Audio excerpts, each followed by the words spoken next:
Estuvimos hablando con los trabajadores, con el gremio judiciales, con ANSAFE. Vamos a hablar de política, todo es política. Pero vamos a hablar de lo que nosotros vemos a nivel nacional, aquí en provincia, pero también fundamentalmente a nivel nacional, con diferencias notorias entre gente del gobierno nacional, gente del PRO, Mauricio Macri, lo que pasa en Cava, lo que puede pasar en provincia de Buenos Aires, lo que pasó con la ficha limpia. Bueno, un protagonista, en este caso diputado nacional santafesino, Mario Barletta. ¿Cómo estamos? Estamos bien. ¿Bien? Por suerte. ¿Y cómo nota estos salpicones cuando salpican las aguas a los legisladores que por allí no están como protagonistas enteramente en esta grieta que se está armando entre el PRO y la Libertad Avanza? Bueno, no es mucho tema propio porque todos saben que yo soy diputado nacional por el radicalismo dentro de Unidos, pero hay una situación que trasciende lo que debería ser el normal funcionamiento de la política. Y lo decíamos recién, esto es lo que muestra el desinterés de la población. Mira, yo vengo diciendo que el momento que tanto nos preocupaba a quienes estábamos en la política, que era una crítica brutal hacia la política, hacia los políticos, a veces desmedida porque se engloba a todo el mundo con las mismas acusaciones. Pero ahora es como que hemos pasado a otra situación. Antes era la crítica, ahora es la ignorancia. Prácticamente se ignora la política. Prácticamente estamos... ¿Y por qué pasa eso? Bueno, porque la política no hace lo que tiene que hacer. Si bien hay una cuestión que incluso hasta trasciende nuestro país, hay un clima de época con bastantes coincidencias en términos del modo de hacer la política. Yo digo que hay como un quiebre, estamos dejando atrás una etapa y se está comenzando otra, que bueno, habrá que ver cómo se encamina. ¿A qué me refiero? Para ser más concreto, me refiero a problemas de cambios generacionales. El otro día escuchaba a un médico que decía que nosotros, o incluso gente un poco más joven, habíamos sido la generación más obediente de la historia de la humanidad. ¿Por qué? Porque cuando éramos jóvenes o niños le teníamos que obedecer a nuestros padres y ahora le tenemos que obedecer a nuestros hijos. Hoy tengo una hija de 16 años, así que no hablo por boca de ganso, conozco lo que sucede. Y para colmo nos ha tocado un presidente que exacerba cuestiones que antes eran bastante habituales, como el respeto, el diálogo, la búsqueda de consensos. Y sin embargo, desde la misma figura de la motosierra hasta las maneras en que nos ha tratado a los diputados en general, de la manera en que trata el periodismo, y es el presidente, ¿no? El presidente. Yo no quiero decir que es culpa de él lo que nos pasa de la sociedad, porque los jóvenes hoy, los niños, los jóvenes, son muy respetuosos con los mayores, con sus profesores. Sí, sí. Los propios periodistas, hay muchos periodistas, sobre todo en el orden nacional, que si en 3 minutos no dicen 3 malas palabras, es como que no está en el sistema. No está en el sistema. Entonces, si los periodistas y los jóvenes y la gente de la política tienen todas estas formas, la cosa se complica aún más. Y eso lleva a una situación dentro de la política, no solo dentro de la política, pero dentro de la política, que es lo que estamos hablando, a estas situaciones de dispersión, de enfrentamientos, de exacerbación de las conductas, de la brutal insistencia en que la culpa la tuvo siempre el otro, vos me lo decías antes que comencemos, la ausencia de la autocrítica. Bueno, de eso no me hago cargo porque soy muy, muy autocrítico con lo que está haciendo el radicalismo en el orden nacional, donde la dirigencia nacional, cada uno se mira al ombligo y trabaja en función del interés personal y no del interés general. Cuando la dirigencia nacional, y no hablo solo de los que tienen cargo, sabemos que dentro del radicalismo hay referentes nacionales. ¿Quién conduce el radicalismo a nivel nacional? Nadie, no hay conducción, por lo que te decía. Yo fui presidente del partido durante 2 años, después de aquella derrota del 2011, donde ninguno de los sectores del radicalismo quería agarrar el cajón del muerto, pero tampoco querían que lo agarre el otro sector. Y por eso aparecí yo, que prácticamente no tenía experiencia en la tarea política, y bueno, pero a ver, un ejemplo, nosotros casi semanalmente, a lo mejor quincenalmente, pero la reunión de toda la dirigencia política, insisto, algunos que tenían cargos como los que conducen Cámara de Diputados, Cámara de Senadores, presidentes, presidente del partido, nos reuníamos, éramos 14, 15 personas sistemáticamente. ¿Para qué? Para analizar los temas, para definir estrategias para el partido. Me acuerdo, por ejemplo, cuando el gobierno de Cristina propone la nacionalización de YPF. Teníamos el radicalismo partido en dos pedazos en la Cámara de Diputados. Y entonces yo convocaba a todos los diputados, debatíamos, discutíamos. Teníamos a Jorge La Peña, un experto en el tema de energía, pero teníamos, como te decía, pero el trabajo, la búsqueda, primero pensando qué es lo que mejor le venía al país y pensando en la gente, y también pensando en la conveniencia del propio partido. Bueno, y se llegó al final a una unificación en el tema, en relación al tema, a la decisión a adoptar en ese proyecto. Bueno, y así se trabajaba. Bueno, ahora no hay diálogo entre el presidente del partido. Yo estoy cumpliendo el 10 de diciembre mis 4 años como diputado nacional. Nunca tuve una llamada, nunca hubo una convocatoria a los diputados para discutir un tema. Y te iba a preguntar, hoy ha decrecido la coparticipación federal, más del 40%. Totalmente. ¿Afecta a la provincia en los objetivos que tiene la provincia para llevar adelante una gestión? ¿Qué se hace, en este caso, del radicalismo de los diputados nacionales por este tema? Es muy poco lo que se puede hacer porque... ¿Se nota? Sí, totalmente. Siempre ha sido un país en donde los ámbitos legislativos, cuando tenían amplia mayoría en el orden nacional de quien conducía, las herramientas de los legisladores es realmente escasa, porque todo lo que quieren se hace, esté bien, esté mal. Uno puede protestar, criticar, presentar proyectos, pero esos proyectos ni siquiera son tratados en la comisión, porque también en las comisiones tienen mayoría.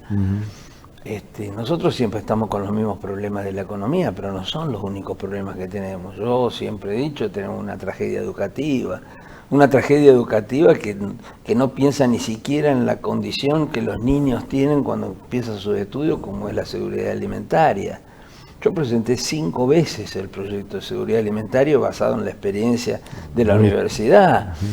Y nunca llegó al recinto el tratamiento de un tema. Estamos hablando del hambre, estamos hablando de la mala alimentación de los niños, que es lo que garantiza su desarrollo neuronal. Bueno, cuando tuve la oportunidad de viajar a Roma, le entregué en mano al Papa el proyecto, y a los 20 días me contestó que ya lo había, al ex Papa, a Francisco, me contestó que ya lo había derivado a otros 2 países, para que se analicen. Bueno, Te quiero decir, vos me decías qué hacemos los diputados nacionales. Es muy poco lo que generalmente se puede hacer. Y en esta oportunidad pareciese que hacemos las cosas para tener menos capacidad. Hoy hay 4 bloques dentro del radicalismo. 4 bloques. En la primera división que se generó entre los que estaban más cerca del gobierno de la Libertad Avanza y los que estaban más lejos de la Libertad Avanza, yo no participé en ninguno de los 2 bloques, porque no estaba de acuerdo con la división. ¿Por qué nos tenemos que dividir? Dentro del radicalismo siempre ha habido diferencias, y no menores. Por eso conformé un monobloque y le puse el nombre Unidos, un poco por Santa Fe, pero también un poco como una manera de plantear que de esa forma de dividirse no había destino. Y bueno, y ahora se armó otro bloque de los pelucas. El año pasado, finalizando el año pasado, lo trajimos al rector Mamadera aquí a nuestro programa, charlamos un rato largo, como nos gusta charlar, y en un momento dado le digo, ¿por qué están enfrentados con el gobierno, con el tema presupuestario, por ejemplo, cuando el gobierno tiene en la mira únicamente a la UBA? Digo, no se puede, hablando de esto, de unidos, del consenso y del diálogo, no se pueden armar las otras universidades que no tienen nada que ver con la UBA. Por supuesto, ser solidario, bueno, que no se ataque a una universidad tan importante como la UBA, pero las otras universidades, casas de alto estudio, no están con ese fin político como tiene la UBA. ¿No se puede hacer nada? No se puede. Bueno, es que a lo mejor no te lo dijo Quique, pero él lo sabe tanto como yo. El sistema universitario no es lo que supo ser.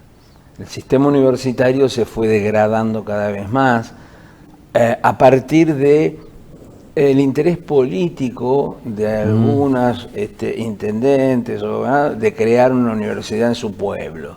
Y entonces empezó esta danza de crear universidades a diestra y siniestra en cualquier lugar, con otro fin y no el fin que tiene que tener una universidad de formación de recursos humanos, del desarrollo de la ciencia. Y entonces ahora tenemos, no se puede llamar un sistema universitario, más allá que muchos rectores, en este caso Quique, siempre han trabajado y siguen trabajando, al menos entre aquellos que buscan la manera de obtener los recursos que se requieren y que son fundamentales, pero no para las universidades, son fundamentales para el país. Mirá, yo te confieso, ¿podrá reconocérsele a este gobierno en la macroeconomía? Más allá que algunos economistas te dicen que esto es como, ¿te acordás del 1 a 1? Estábamos todos contentos, pero después nos caímos en el precipicio. Bueno, algunos te dicen que por este camino la cosa se va a complicar, otros te dicen que no, que es lo como más correcto. Bueno, veremos, yo no soy economista, pero hoy no dejo de reconocer que la lucha contra la inflación tuvo, es cierto, hay que ver a qué costo, ¿no? Pero tuvo una suerte de encauzar el tema, la cuestión del dólar, bueno, un montón de aspectos de la macroeconomía que pareciese, y reformas que necesitaba el Estado. Era un Estado que se había desmadrado en términos de la cantidad de gente, la cantidad de organismos paralelos que hacían lo mismo, que peor, se peleaban. Los negocios bueno, la corrupción, ni hablar, que genera todo este tipo de cuestiones. O sea, en esto hay que darle la derecha, o al menos yo he apoyado con muchas modificaciones, por ejemplo la ley de bases. Ahora bien, con esto no alcanza. No. Porque si y no aparece la conciencia de la tragedia, como te decía, educativa que estamos viviendo. Y no hay país que tenga destino, si no enfoca su mirada del desarrollo a la educación, el desarrollo de la ciencia. Hoy estamos perdiendo. Lo trajimos años luz. Al responsable de CONICET en Santa Fe, apenas pueden pagar el suministro eléctrico. Y lo que duele es que que no son temas que aparezcan arriba de la mesa, ni No, por parte de la para política, nada. ni por parte del gobierno, que son los responsables máximos, y hasta de la gente. Fíjate que cuando se hacen las encuestas de cuáles son los temas que más te preocupan, aparece, por supuesto, la economía, la inflación, el trabajo, y educación está sexta, séptima.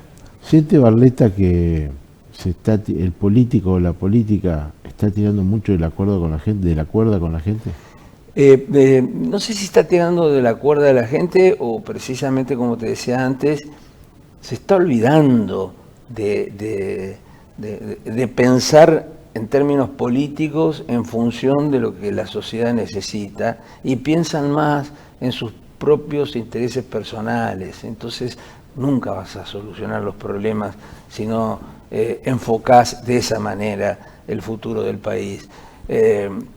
Y bueno, y se hacen tan mal las cosas, vuelvo al radicalismo y a la autocrítica. Fíjate vos que teníamos, y trabajé muchísimo, no tuve suerte, trabajé en este sentido que te voy a plantear. Estas elecciones, el radicalismo tenía claras dificultades, pero al mismo tiempo tenía una oportunidad. Las dificultades son algo que nos viene pasando desde hace mucho tiempo. Es como que no aparecen los liderazgos necesarios en un país que está acostumbrado dentro de la política a los liderazgos, Sí, sí. Convengámoslo. Entonces, bueno, pero eso no significa que todos y cada uno salga disparando a ver cómo se posiciona para... No. Yo lo que decía, en las elecciones intermedias, el posicionamiento de una fuerza política como el radicalismo en el orden nacional no es relevante.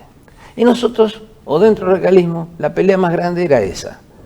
De un lado, aquellos que están totalmente en contra del actual gobierno, el presidente del partido, Lustó, y aquellos que están más cerca, y entre estos dos sectores, peleándose, intentando pescar en la pecera del otro, peceras que están casi vacías, ¿no? Así que, cuando lo que correspondía era ver, ¿pero qué tenemos a favor?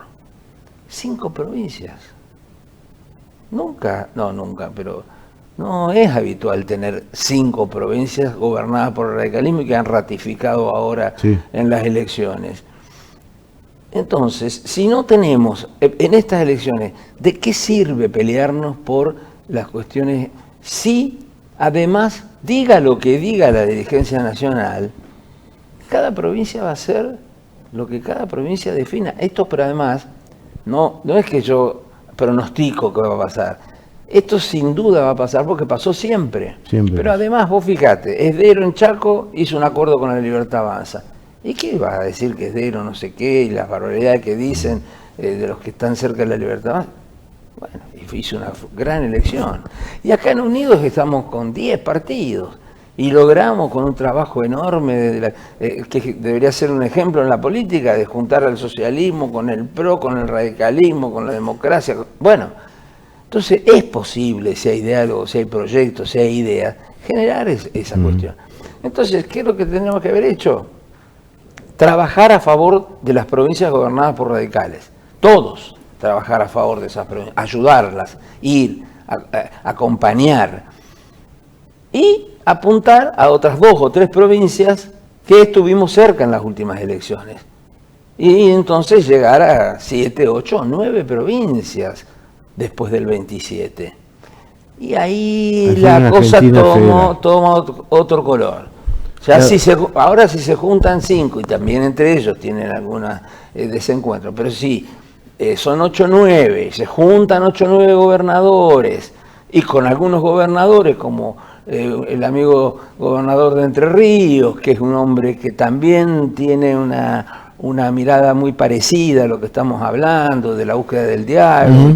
Y bueno, y si ganas Córdoba y sumás Córdoba, y ya ahí la suerte del gobierno nacional de seguir concentrando, se va a complicar, y el radicalismo va a aparecer como una fuerza guarda.